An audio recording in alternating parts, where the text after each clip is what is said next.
noches. Con Pepe Muñoz Aspiri. Buenas noches. Y con Pablo Martínez Zamec. ¿Qué tal? Buenas noches. Llegando tarde. Saludo. También le agradecemos a nuestra nueva operadora estrella, Natalia, una genia total. Bueno, hoy tenemos un programa sumamente interesante porque vamos a hablar de dos cuestiones para América Latina que han sido claves. La primera es la independencia de Haití, que es tan importante. ¿Por qué? Porque fue la primera independencia de nuestra América Latina, ¿sí? Y que dejó como consecuencia, digamos que es las ideas revolucionarias, fundamentalmente llevada a cabo por Toussaint Louverture. Sí, ¿no? Toussaint Louverture y posteriormente Dessalines. Exacto. Dejaron una impronta muy significativa en los libertadores de América del Sur, ¿no? Sí.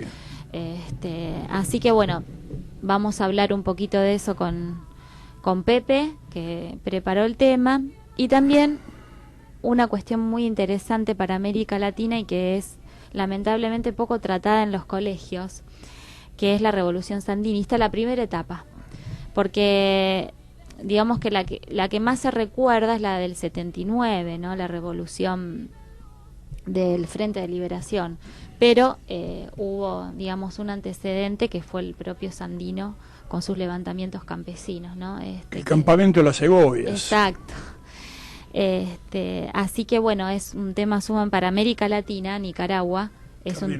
Sí, es un tema muy interesante porque inclusive podemos hablar de la injerencia en esos años de Estados Unidos, cómo se empieza a meter lentamente con sus marines y sus guardias nacionales en todo lo que es Centroamérica. Pero no puede ser eso. ¿Te parece? ¿Será verdad eso? ¿Dónde lo leíste? Me parece un poquito más complicado, ¿no? ¿Será verdad que intervino Estados Unidos alguna vez? Bueno, No, pero parece que lo de México termina siendo, sobre todo lo que vimos el Álamo, y veíamos a Richard Bismarck, a John Wayne, dirigida por John Wayne, y veíamos cómo ese tirano propulsaba la lucha contra los tejanos patriotas que buscaban la independencia. Que le habían robado Texas a México.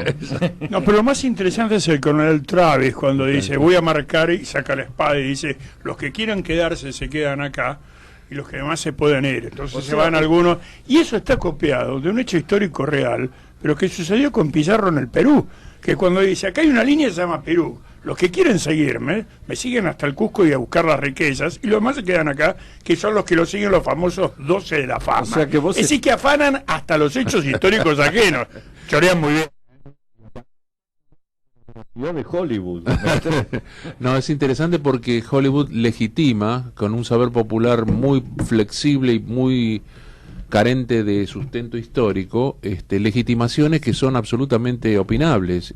Y no es quiere decir que no haya Oliver Stone me parece que es un intelectual de primer nivel y acaba de sacar hace 3 años sacó un libro, La historia no oficial de Estados Unidos, que te lo recomiendo porque es todo lo que usted pensó de Estados Unidos y se lo puede. Absurdo. No es un tipo como Ray Mills cuando escribe pero lo que pasa es que Hollywood es para mí, y lo digo fuera de broma esto, no como una metáfora, una formidable usina de ideología. Esmerila las cabezas de todo Occidente. Yo he alterado justamente, yo siempre trabajé sobre el tema de ideología, bajo el cruce de la lingüística, la sociología del conocimiento, luego con la semiótica en la producción social de sentido y teoría del discurso, pero con teoría de las ideologías, con la partida de la teoría crítica. Y me doy cuenta que es insuficiente para comprender el tema que Marx había escrito, el lente opaco que oculta e invierte, teniendo una figura de Destutt de Tracy, que fue un positivista de la época de la Revolución Francesa. Y se equivoca Marx, no es que se equivoca, no casualmente él abandona el concepto de ideología con sus trabajos más maduros. No es un problema de visión, es un problema de praxis, es un problema de práctica social, y en donde juega un sistema de creencias previsional que nos crea la familia, nos crea la educación, nos crea las instituciones, formalizan, y uno va condicionado. No dura mucho, porque cuando choca con la práctica se conmueve fácilmente, pero a la vez es interesante para para ver cómo, que no hay ingenuidad en las series de la tele, ¿no? Por No, supuesto, honestamente. No, por supuesto. Es una Yo bajada le de pregunto, línea. ¿cuál es el país, a juicio de ustedes, que más revoluciones tuvo? A ver, de América Latina, ¿no? Uno es Haití, sin lugar a dudas. Uno es Haití, empezó con esa famosa revolución de que vamos a hablar hoy. México. Pero me parece que el que más revoluciones ha tenido, viviendo en un estado casi permanente de revoluciones hasta después hasta bien entrado el siglo XX, fue México, ¿no? Fue México, sin duda. Bueno, Bueno, y el Tratado de Verónica Después la es zapatista. vergonzoso. El Tratado de Verónica es un tratado, ahí directamente, cuando le pregunto a uno, ¿por qué se llama San Francisco? Digamos, ¿cómo?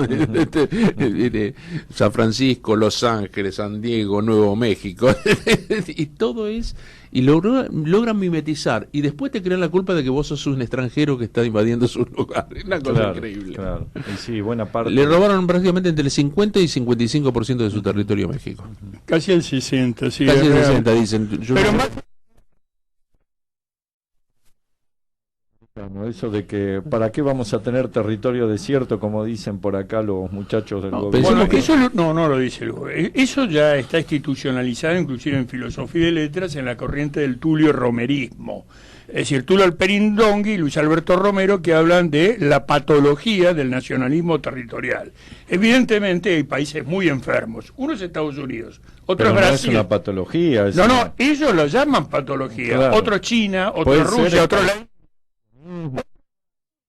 Brasil, que te dé 50 kilómetros cuadrados del Mato Grosso, del y se Pantanal. quedaron con medio Paraguay. Claro, los pero que brasileros. aparte es, directamente un pozo de morondanga que está lleno de víboras, de tapires y hay malca. Pero decirle que Si se lo vemos den los eso. países Se haciendo tragaron la mitad del Paraguay. una ¿no? cuestión meramente territorial, vemos los países, cómo se desenvolvieron los países a lo largo de, digamos, los últimos 300 años. Vemos a Estados Unidos, que era 14 colonias en la borde En la costa atlántico. claro, era un Nada más. pequeño territorio. Nada. Se expandió hacia el oeste. Sí. Se quedó con toda esa zona de California, de San Francisco. No, fue mucho más interesante y mucho más complejo. Independientemente de eso, No, pero digamos, se adecuaron le sacó- a cada discurso, cada uno negociaron. Le sacó, fue una expansión permanente, le sacó territorio, el 50% a México, le sacó la Florida, A los españoles. eso- A eso- le compró a Rusia A la- a la-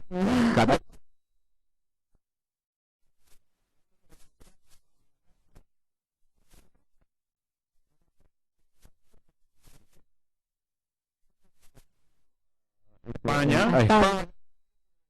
Pero en Hawái empezaron a mandar inversiones capitalistas que se dedicaban al cultivo de caña. Y un buen día le dijeron al rey Kamehameha, te quedás como figura decorativa.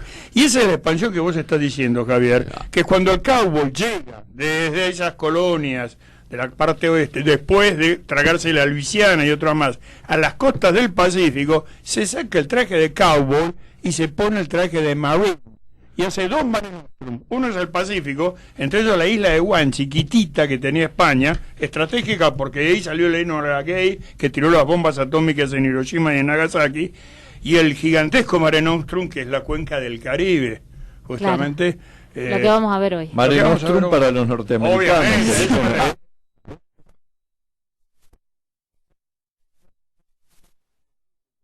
Puerto Rico está ahí. Tiene-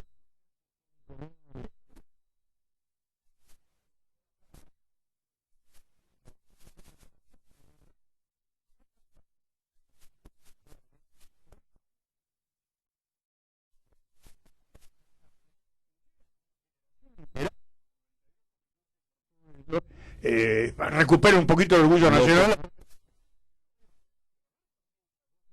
Era como haber perdido los ojos. Lo que El pasa es que continente era no lo se último entregaba. que le quedaba de su vasto imperio que Sí, sobre el obviamente. cual no se ponía Pero el sol, tenían ¿no? una relación muy particular con Puerto Rico y con Cuba, vas a saber cultural, de qué tipo, porque México era, bueno, es que era importantísimo, era el virreinato de Nueva España, nada menos, y que había dado grandes... Y se sí, resistían lo- mucho lo- a perder Cuba. Y la relación con los cubanos era muy particular. Hay un hermoso verso de José Martí que dice: para Aragón en España tengo yo en mi corazón un lugar, todo Aragón, franco, fiero, fiel, sin saña. Y hace toda una como es una apología de esa tierra española, ¿no? Pero inclusive hasta un mulato como Nicolás Guillén hace un gran elogio literario y poético de España, porque él lo conoció a Federico García Lorca y dijo que las búsquedas del romancero gitano eran...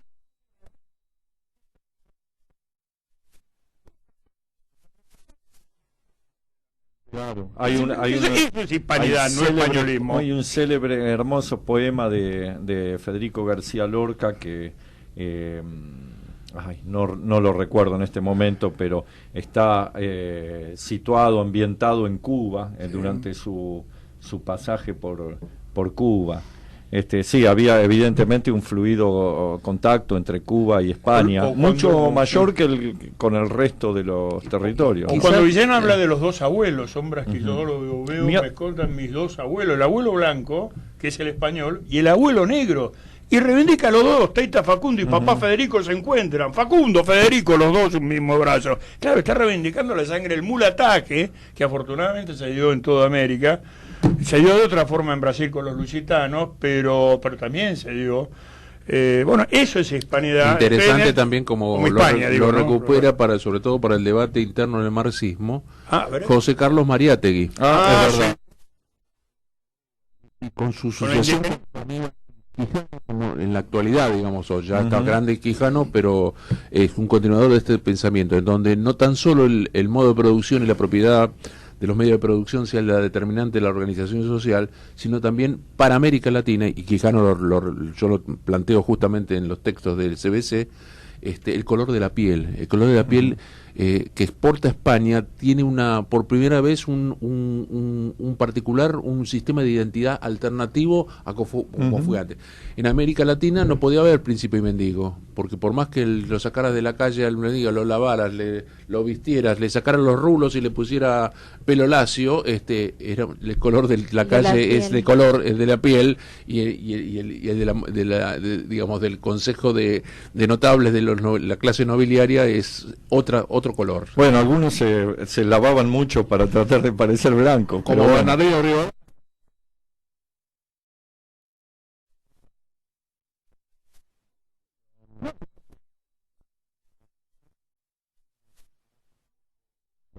Monteagudo,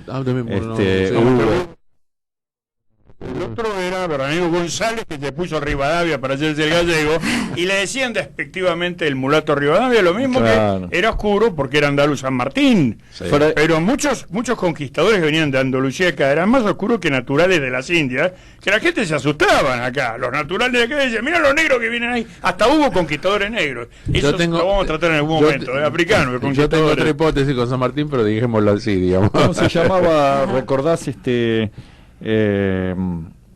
el padre Castañeda? Filantrópico, claro, político. Por la boca. Sí, bueno, pero Vicente de la época, no quiero dejar de recomendarles a ustedes que aman tanto la historia, el último libro de Felipe Piña, que yo lo compré prácticamente para mi hija, porque tenía mucho peso, lo dejó en casa. Yo es un profesor. ¿Has tocado un tema? No, o sea,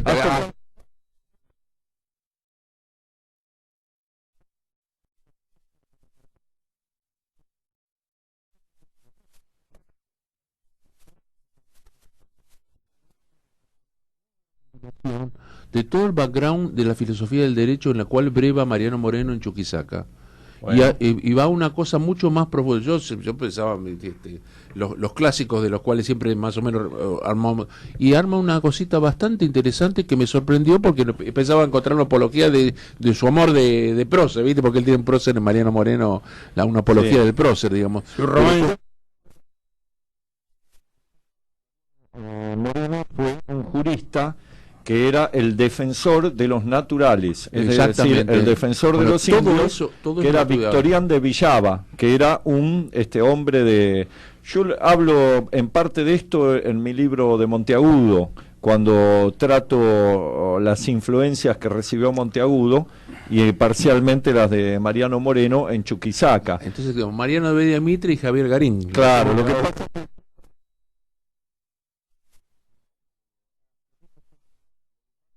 no ha nombrado. No, pero te va a chorear. Bueno, No, Pepe, lo interesante es que, o sea, la independencia, como todos los procesos densos que vienen de abajo, que son orgánicos, no fueron producto de la casualidad tal como nuestra historia muchas veces simplifica, sino que no hubo un Cabildo Abierto 22 de mayo fue una opereta bien jacobina, y todo eso nosotros los chicos están absolutamente al sí, margen de todo esto.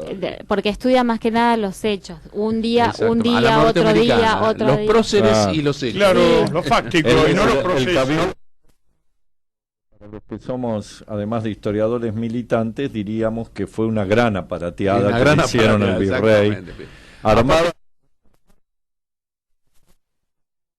por Manuel Belgrano. Este fue un núcleo de la aparateada que le hicieron al virrey Cisneros, que además no se la vio venir, porque tenía cierta confianza con Castelli, ¿no? Que hubo 500 invitados, de los cuales entraron 260 y pico nomás. Entonces la familia, hubo una censura previa, digamos, de quiénes no nos entraban y quiénes cuentan no. mucho esta historia, porque también, digamos, pero fue una rosca que se fue armando alrededor del grupo de gente que dirigía Castelli, porque esto es algo que está un poco oscurecido en la historia oficial, sobre todo porque la figura de Castelli está muy controvertida y muy atacada. Pero fue alrededor de ese núcleo de gente, siendo Castelli un tipo grande, de una generación anterior. Entonces, muy jóvenes él, todos. con Manuel Belgrano, con Hipólito Vieites, con Rodríguez Peña y con algunos otros más, fueron uno de los sectores que participó. Lo engancharon, lo rosquearon a Cornelio Saavedra para tener un hombre De las milicias. de las milicias, y lo rosquearon al sector que acompañaba a Álzaga, Claro. el cual puso como representante, digamos, o como hombre de confianza a Mariano Moreno. Justamente, claro. Exactamente. Mariano Moreno era un hombre de Álzaga, del sector de Álzaga, que después se volvió contrarrevolucionario, digamos. Entonces, esto muchas veces no lo entendemos, pero fue así como se armó la rosca de la revolución. Una suerte de complot bien confeccionado. Cuando hay un contexto histórico se precipita la circunstancia, independientemente de la voluntad de los hombres. Se ve la oportunidad y se tiran a la pileta. Aparte, fíjate, French y Beruti, escarapela celeste y blanca de manera para los colores patrios, es una cosa increíble, digamos. Qué premonición la de la... Hay dos temas interesantes. Uno es Manuel Belgrano con su pañuelo en la mano, cerca del balcón, y la orden de que si la cosa se ponía fulera, él tiraba, dejaba caer el pañuelo y entraban toda la patota que estaba en la plaza, entraba y se llevaba... Tenía un nombre esa patota, ¿no? ¿No eran los infernales? Los infernales. Los infernales, igual Sí. que los salteños. Que los salteños, sí, los infernales. Pero estaban todos, era una horca verdaderamente, pues estaban todos calzados. Vos entrás, vos no, pero al mejor estilo de Seiza en el 73, vos entrás, vos no, porque si Claro, no... claro, y Belgrano exactamente. desde arriba en el palco, ¿viste? Ping, ping, como el comisario. El mini iglesia.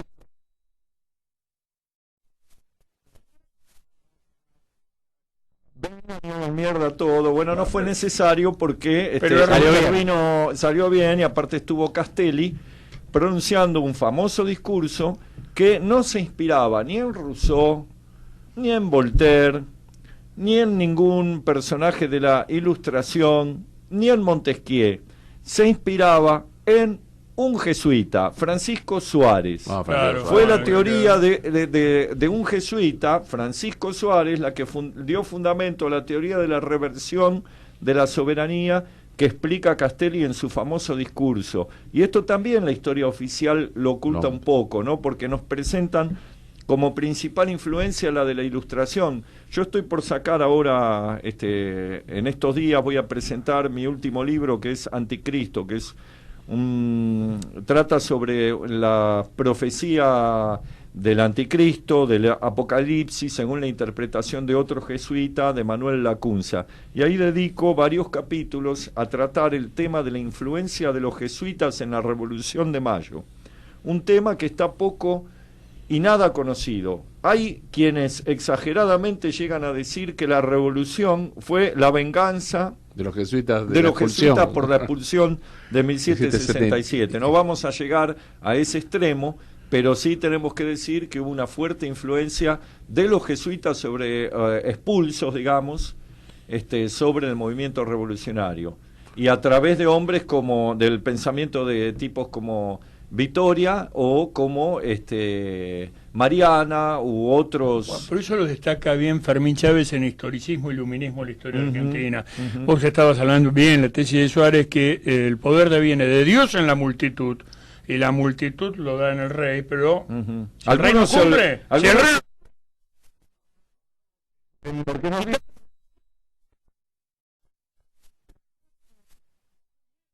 el levantamiento de los comuneros del Paraguay, claro, que fue mucho antes del levantamiento. A fines del siglo claro, XVIII. exactamente. Lo mismo Mariano, se olvidan porque no quieren poner. Algunos se olvidan y nos dicen que son los iluministas, son los presidentes los que empoderan. Ah, sí, los presidentes. Dice a la gente, no al revés, no que la gente. No que la gente.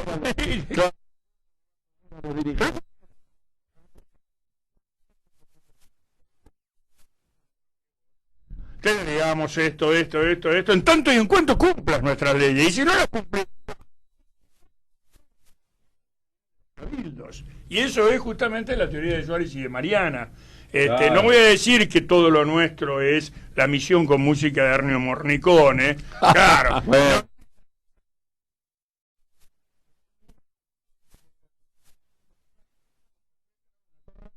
María Sánchez, Mariquita Sánchez de Thompson, digo a Torranta por ver en el cabal sentido pero no en podés todo. decir a Torranta, está faltando el respeto. Bueno, digamos, mira,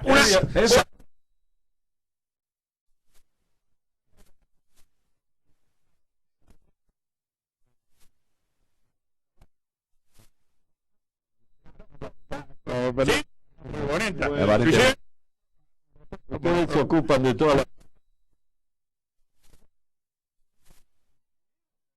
Ella es una mujer grande. Debía ser. Imagínate lo que sería Buenos Aires en esa época, que arriba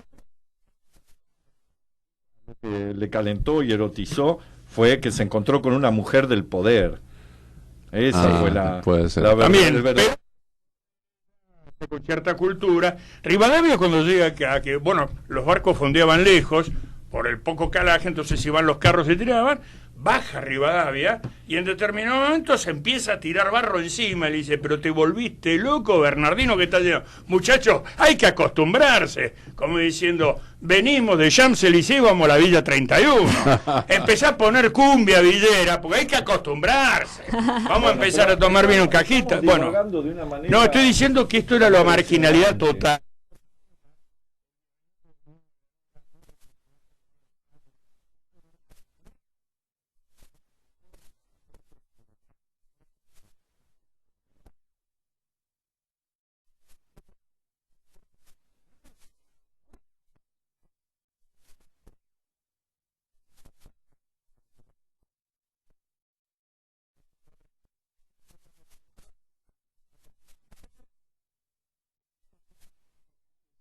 Los Países Bajos, Francia, Inglaterra, a Colonia de Sacramento, sí.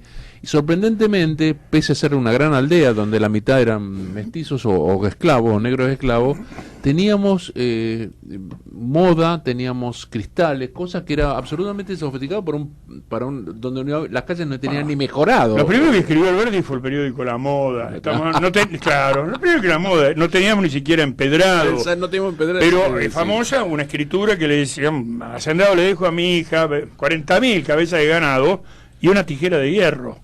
Una tijera de hierro, porque era la civilización del cuero. Es decir, lo que decía Sarmiento, que una asada era una mandíbula de vaca agarrada a un palo con tiras de cuero, no había metálicos acá. El metal sí venía del Alto Perú, y eso es lo que estaban esperando para el contrabando o para la piratería, porque esta era la salida, pero no se producía. Vamos a escuchar un tema musical y después vamos a seguir con los temas que tenemos que tratar hoy. No, pero...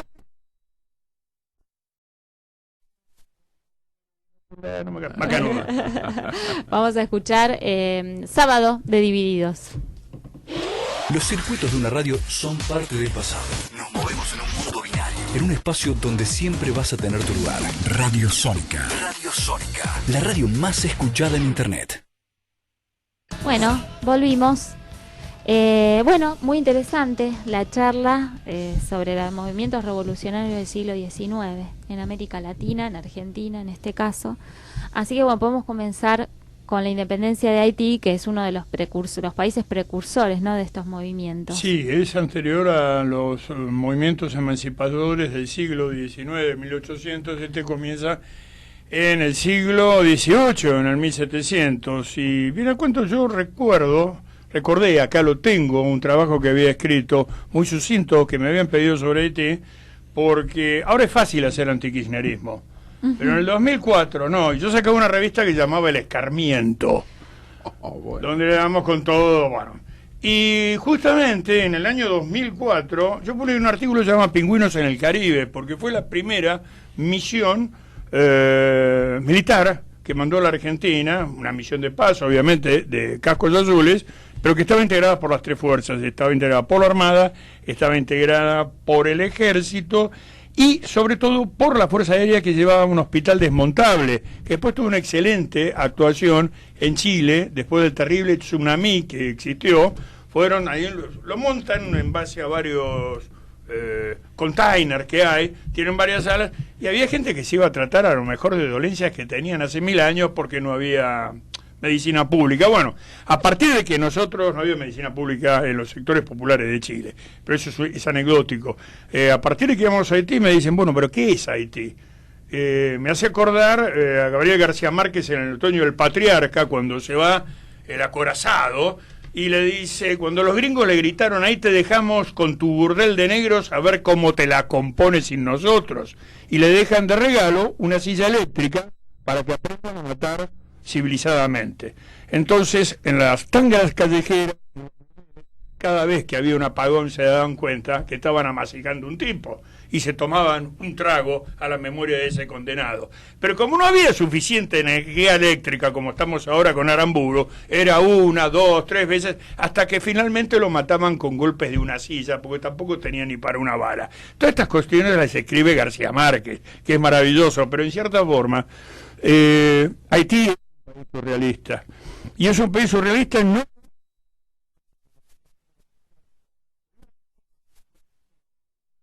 desde el legendario Macandal, que fue un jefe de negros y marrones, que eran negros fugitivos, organizados comunitaria y en algunos casos militarmente, ejecutados por los franceses en 1558, porque la Revolución Francesa en 1789 declara los derechos de todos los ciudadanos, pero se olvida de los esclavos.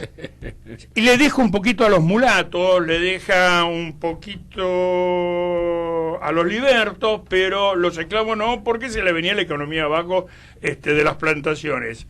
Partiendo también por el martirio de otro desconocido, que era Charlemagne Peralta, quien comandó la guerra de los Cacos, se llamaban así, contra la invasión yanqui de 1915 y ejecutado por los Marines en 1919, hasta llegar hasta el golpe que volteó a Aristete. Es decir, desde su inicio, esto es lo importante de Haití, es el primer país en independizarse de lo que es Iberoamérica. 1776 obviamente es Estados Unidos, pero estamos hablando de Iberoamérica. Sí, sí. Entre ellos pongo...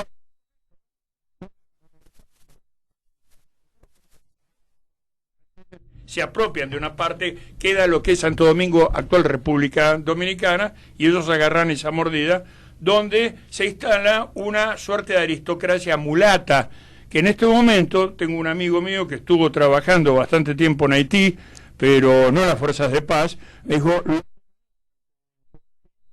la clase mulata, papá de Doc, la había, que fue antropólogo,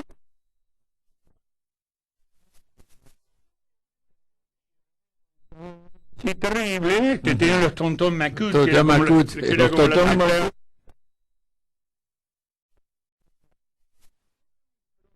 Eso es lo interesante. Bueno, yo estaba hablando de todos estos creador del vudú como religión oficial o semioficial del, que influía en del toda Estado la población, haitiano. Sí. Bueno, a eso me voy a referir, que justamente envilecido por los esclavistas franceses primero, por los esclavistas norteamericanos después, y por la oligarquía mulata que todavía sigue existiendo, que proveía de los presidentes títeres del Departamento de Estado, la densidad cultural, y esto en términos antropológicos, básicamente africana, le permitió a este magnífico pueblo, porque el pueblo haitiano es un pueblo magnífico, que lamentablemente lo vemos estereotipado mal en las películas de Hollywood. Recién estamos hablando que esa formidable usina de ideología y de lavaje cerebral pudo resistir una y otra vez a su disolución.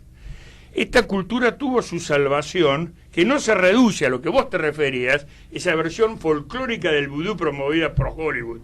Estamos en realidad ante una práctica profunda de la religión que no pudo desterrar ni la Iglesia Católica, ni la moral falsamente beberiana del protestantismo yanqui. Justo reconocer los trabajos referentes a esa profunda religiosidad realizada por norteamericanos por adopción, como Maya Deren, y las también norteamericanas Zora Neale Hurston y Catherine Duncan. Si bien realizados durante gobiernos títeres de los norteamericanos, no respondieron jamás a los cánones culturales del ocupante. La cultura haitiana cubre un aspecto amplísimo donde aparecen pensadores como los Mars, Jean Prince y Subico Luis, novelistas como Pierre y Philippe Thauvin Marcelin, Jacques Roman, Jacques-Estèphe Alexis, antropólogos de la talla del propio Roman, y el mismo dictador, créase o no, Papadoc Duvalier, cuya obra antropológica no es desdeñable, aunque pretendía practicar un racismo a lo Hitler, pero en versión negra. Claro. No, porque... Gobernando y después su hijo, ¿no? Baby Doc. Más de medio siglo. Más de medio 35 siglos. Y 20 años el otro. Recordemos ahora, también que en Haití es de donde proviene la leyenda de los zombies, y que no proviene de un hecho fortuito, sino de una práctica que existía, que era envenenar con una droga a las personas, que las hacía entrar en una especie de estado catatónico. Te ponían y venían por la noche a desenterrarlos para llevarlos al país vecino como esclavos. Sí, eso es real. Mira vos. De los zombies. El veneno es por de eso un pez. se hizo, inclusive perdóname, una película que se llama La serpiente y el arco iris, donde y después justamente cómo son utilizados para aterrorizar a la propia población. Pero esto llegó el caso que acá hay un excelente trabajo de un antropólogo que yo lo aprecio muchísimo, falleció, fue profesor mío, sobre lo irracional en la cultura, además de 3 tomos, y no voy a decir el nombre porque lamentablemente la historia es maravillosa hasta que al final él dice que se da cuenta que el chofer que lo lleva al aeropuerto para volver a la Argentina era un zombie. Yo no sé si no... Estoy tratando ahora, bueno, pero los zombies que ahora le dan tanta plata a Hollywood, existió realmente, era una práctica por la cual le arrojaban un polvillo en la cara a una persona que inmediatamente entraba en un estado de convulsiones, después aparentemente se moría y lo enterraban, y después por la noche iban personajes ya preparados al efecto, desenterraban el cajón y se lo llevaban secuestrado. La persona nunca recuperaba la normalidad mental por el poder de esta droga neurotóxica, que ¿de dónde la sacaban? De un pez. De un pez. Es un pez que es sumamente venenoso, muy venenoso, que hace entrar a la persona justamente en un estado de tal catatonia que parece que está muerto, pero no lo está. Ahora, se ha trabajado eso después médicamente, en el sentido que lo que lograba esta droga era, inclusive para que el tipo lo enterraran, paralizar todas las funciones vitales, pero no llevarte a la muerte, sino que podía salir. Claro, quedaba quemado. Era como si vos... Quedaba el cerebro arruinado. Claro, 20 días fumando porro y dándole a la birra, viste, de vez en cuando para levantarte un toque de arena, bueno, se te quema la cesera. Pero esta gente entraba en estado catatónico. Por eso eran los muertos vivos. Sí, sí. Y no sé si muchos de esos se han perdido, porque no era solamente el pececito que vos decís, sino también mezclado con otras especies, que esto lo llevaban los grandes maestros de vudú como un secreto absoluto, que no te lo iban a revelar ni te lo van a revelar en este momento. Por eso esa cultura tan rica al mismo tiempo tenía una faz profundamente siniestra, ¿no? Que este dictador Papadoc aprovechó. Tom McCool utilizaba eso para sembrar, digamos, el terror. El terror. Y pensar, hoy está Haití en condiciones lamentables, ¿no? Después de todos los desastres, la intervención norteamericana, contra Jean-Bertrand Aristide. Un tipo con el 70 y pico % de los votos, digamos. Tiene niveles de pobreza terribles, superiores a África. Y sin embargo, recordemos, sí, pero Aristide... quiero señalar esto simplemente, que fue en su momento una luz para América, esa revolución de comienzos del siglo XIX en Haití. Desde Haití le dieron apoyo y le dieron financiamiento y apoyo logístico a Bolívar para llevar adelante sus campañas libertadoras. Y no solamente eso, sino que venció a las dos potencias militares de la época, la Gran Bretaña, el Reino Unido, la Gran Bretaña y Francia, pues la Francia bonapartista. También. Y el resto de negros. Leclerc, igual que el almirante la Confederación Anglo-Francesa, Leclerc, murió en Haití.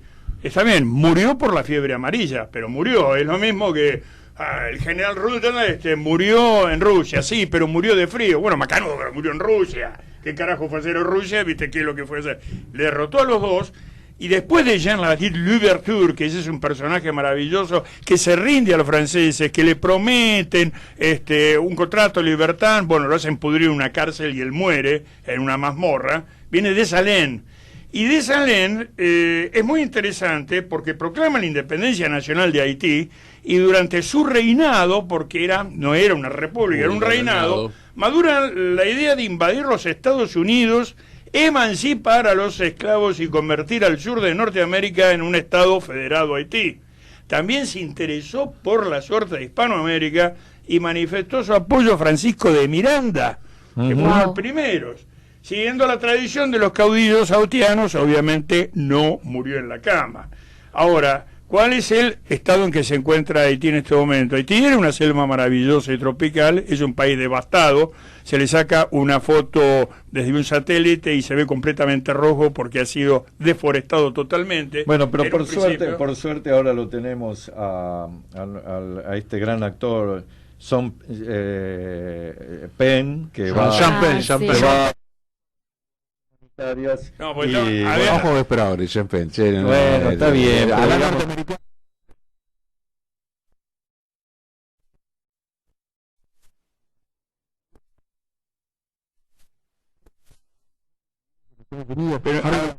Pero acordate en qué época fue.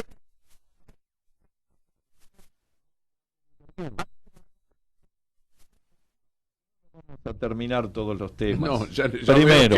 Ni para empezar.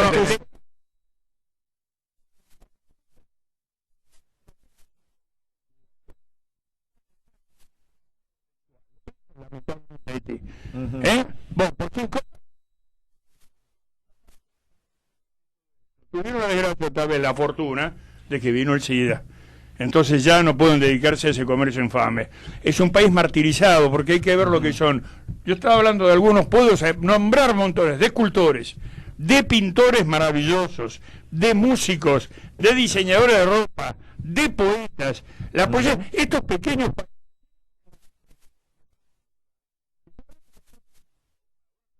ustedes a ellos, en los países centroamericanos, países pequeños como puede ser Guatemala, que te da un Miguel Ángel Asturias, por ejemplo, bueno, pero y en Brasil y en Paraguay, la riqueza cultural, perdóname. No, mínimamente una visión de Sandino, de Nicaragua.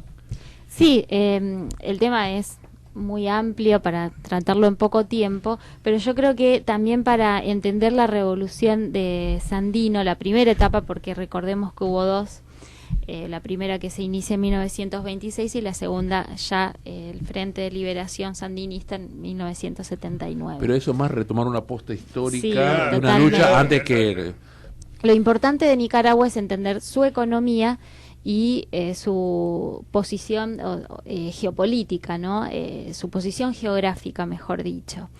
Primero, es un país que se inserta al mercado mundial como abastecedor de materias primas, pero pocas. Digamos, no tenía una gran diversificación económica para la época de la Revolución Sandinista. Fundamentalmente se incorpora a través de dos productos, las bananas y el cacao, que eran monocultivos y que eran una economía básicamente de exportación. Era un país netamente campesino, esto hay que entenderlo, y con un sistema cuasi feudal, de señores feudales. Exacto. La United Fruit, que fue clave para entender también los levantamientos que va a llevar a cabo Sandino. Y Guatemala aparte. Dentro de la dentro de la importancia geopolítica es donde se intenta, o donde intentan los yanquis hacer el canal interoceánico entre el Atlántico y el Pacífico. Por eso Nicaragua les importa tanto. Y ahora lo van a hacer los chinos, con el amigo Daniel Ortega. Así que por eso es que era, digamos, Nicaragua, por su posición, era clave para los intereses norteamericanos. Brevemente, si hacemos un raconto de los sucesos dentro de la revolución, podemos decir que en el año 1893 se da la primera revolución liberal en manos de Zelaya, que es un líder. ¿Sí? Olvidado. También, que es una revolución del Partido Liberal de Zelaya. ¿Por qué es tan importante? Porque Zelaya se niega a dejar el control de este canal interoceánico que querían construir en manos de los yanquis, ¿no? Estados Unidos va a mandar justamente a sus marines, lo van a derrocar a Zelaya y se van a dar una serie de administraciones de yanquis, digamos, o con administradores que eran mandados por los Estados Unidos con los marines, digamos, instalados en el país hasta 1926, donde se da el último desembarco de los marines y se produce esta resistencia de Sandino. ¿Quién era Sandino? Sandino era hijo de campesinos, trabajaba en cafetales, pero va logrando cierto, digamos, cierto poder económico que le permite comerciar granos. Él en 1921 se va a ir de Nicaragua, va a trabajar en Guatemala, también en compañías de frutas, bananeras, y va a ir a México, y esto es muy importante porque ahí se va, digamos, a nutrir de las ideas del sindicalismo en México, que era muy fuerte. Recordemos que para 1921 estaba la Revolución Zapatista en plena efervescencia. Entonces él ahí se va a nutrir de las ideas de los sindicalistas mexicanos y las va a y es cuando vuelve a Nicaragua que quiere encabezar, digamos, la revolución. La Revolución Mexicana es anterior a la Revolución Rusa. También. Claro. Y eso, claro, en 1910. Y es una revolución agraria. Por el norte Pancho Villa, por el sur Emiliano Zapata. Zapata, sí, sí. Un viaje iniciático. Exacto. En 1926 va a volver a Nicaragua, se va a unir a los liberales de su país, porque se va a unir, esto es poco conocido, porque mucho se tiene la imagen de un Sandino revolucionario, con estrategia de guerra de guerrillas, pero él se une también al Partido Liberal en contra de esta ocupación yanqui. Va en esta, digamos, estrategia que tiene de lucha, va a unir justamente a los campesinos. Por eso es la primera guerra de guerrillas, digamos, de Latinoamérica. Sí, es muy importante, porque la estrategia era básicamente la emboscada, la sorpresa, muchas mujeres, muchos campesinos que se van a unir en un frente popular. Bien mexicano. La soldadera, sí, bien mexicano. Finalmente, Moncada, que era un líder de las fuerzas liberales, va a arreglar con Harry Stimson una rendición totalmente en condiciones oprobiosas. Sandino va a rechazar de esta rendición y se van a dar, digamos, una serie de enfrentamientos hasta que en 1932 el embajador norteamericano, con la aceptación de los partidos tradicionales, va a imponer como jefe director a el conocido Anastasio Somoza. Que Somoza va, digamos, a instalar una dinastía familiar durante años. Tacho, Tachito, Somoza. Que, bueno, justamente cuando llega la revolución del 79... Todavía estaba Anastasio Somoza, Estaba. era de quien había dicho Roosevelt, creo. Es un hijo de puta, pero no es nuestro hijo de puta. Ese era el concepto que tenía Norteamérica. Y yo tengo que contar que Perdón, Norteamérica se equivocó porque lo acusaban de tener muchas propiedades y él dijo, no, yo tengo una sola finca que se llama Nicaragua. Claro. Nicaragua, una patria, la patria de Rubén Darío. La patria de Rubén Darío, nada menos. Rubén Darío, que escribió aquel magnífico poema que habla justamente a Roosevelt, que habla de la dignidad de América Latina, ¿no? Y yo tuve la oportunidad de conocer al hombre que asesinó a Anastasio Somoza, o algunos dicen lo ajustició. Lo ejecutó. O lo ejecutó, pero bueno, si no hay una sentencia de la justicia, digamos que es asesinato. Bueno, lo más hijo lo hizo pelota. A mí, a partir de ese incidente que estaba planteando, toda la sospecha del pelado. Toda la sospecha fue Gorriarán Merlo. Gorriarán Merlo, a quien tuve la oportunidad de conocer en una oportunidad en Ingeniero Budge, cuando salió de la cárcel después de estar encerrado por la loca toma de la Tablada. Se presentó en la casa. Nada es loco, nada es casual. Se presentó en la casa de una amiga mía, cuyo hijo había muerto en la Tablada, aplastado por un tanque, y ella creía que todavía estaba vivo, y se presentó al salir de la cáncer, ya gravemente enfermo de cáncer, Gorriarán Merlo, para explicarle que en realidad estaba muerto, que era mentira, que el muchacho seguía vivo escondido en el Paraguay. Y bueno, Enrique Gorriarán Merlo dirigió un comando en Asunción, creo que fue en Asunción, si mal no recuerdo, en Paraguay, en los años 90, todavía estaba vivo este señor Anastasio Somoza. Lo interceptaron en la calle de manera sorpresiva y lo masacraron. Pero lo sospechoso es que en el proceso había salido todo limpio, menos un herido que quedó en el campo de la ejecución. Y Gorriarán le dice a Irurzún que vaya a buscarlo, que vaya a buscar el herido, y el arreglo aparentemente superestructural, hay que dejar un muerto. Y la persona que fue a levantar al herido gravemente, exactamente, lo matan como una suerte de contraprestación de la movida, por lo cual los sistemas de inteligencia que hoy cunden en el mundo, y tenemos que anticiparnos de qué aparato tenemos que salvarnos para tratar de construir una verdad relativa que nos permita hacer que tenemos algún patrón propio cultural, demuestra que hay negociaciones por arriba, por abajo, y el prestigio que la columna sur del ejército sandinista logró Gorriarán Merlo es infinitamente muy buena, digamos. Y no quería dejar de pasar, ya que diste una lección tan importante de Haití, a una persona que me sorprendió que su tesis doctoral fue sobre Haití, que es Eduardo Gruner, que por el background...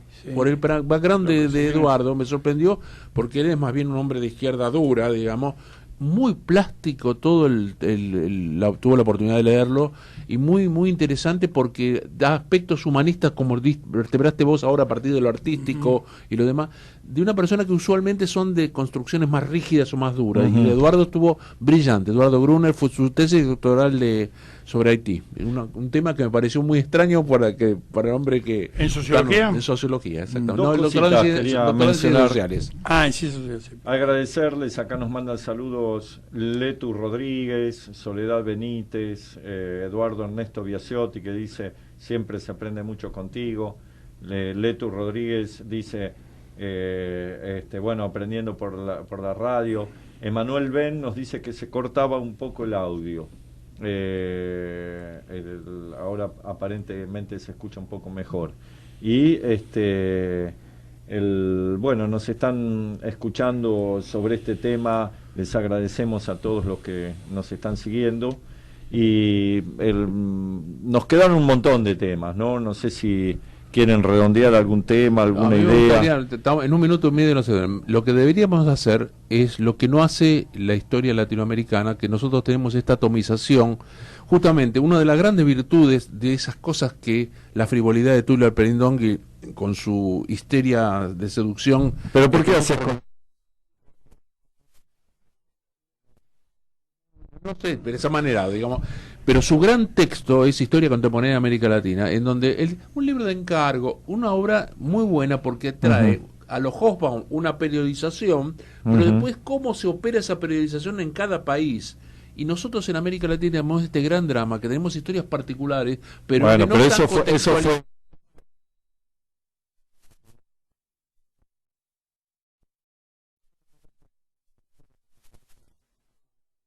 asociada a los episodios, no. Entonces yo lo que propongo es para que en uno de los próximos episodios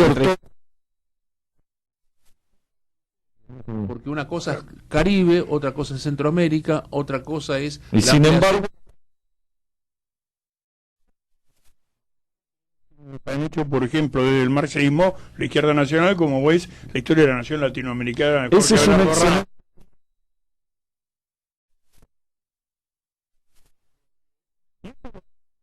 propio, David Viñas, le digo, pero usted no me va a aceptar que existe también un revisionismo de derecha. Me dijo, sí, ¿y cuál es? De Monroe a la buena vecindad. Es uno de los libros más antiimperialistas que yo he leído. ¿A qué venía esto? Porque enfoca toda Iberoamérica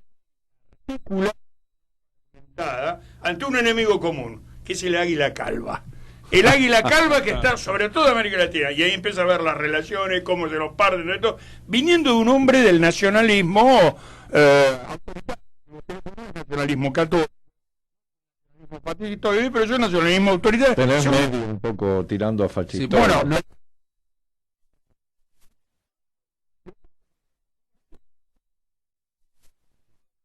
Bueno, chicos, tenemos que partir. No.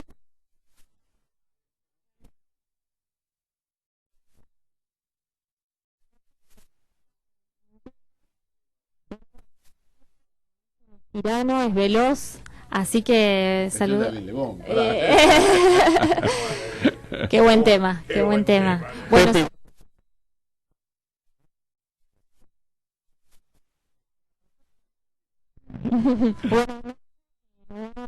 nos escuchamos el lunes que viene de 20 a 21 horas en Luces y Sombras de Nuestra Historia. Muchas gracias. La verdadera historia. Desde sus estudios ubicados en Avenida Callao 194, Ciudad Autónoma de Buenos Aires, transmite Radio Sónica. Radio Sónica, la radio más escuchada de Internet, acreedora de los premios Éter 2008 y 2014 y declarada de interés cultural y social por la legislatura porteña. Una nueva hora comienza en Argentina. Son las 9 de la noche. ¿Necesitas asesoramiento jurídico? Estudio Lequi Galazo. Familia, divorcios, sucesiones, derecho laboral, despidos y accidentes de trabajo. Especialistas en civil y comercial. Estudio Lequi Galazo. Comunicate al 5246 4256 www.estudio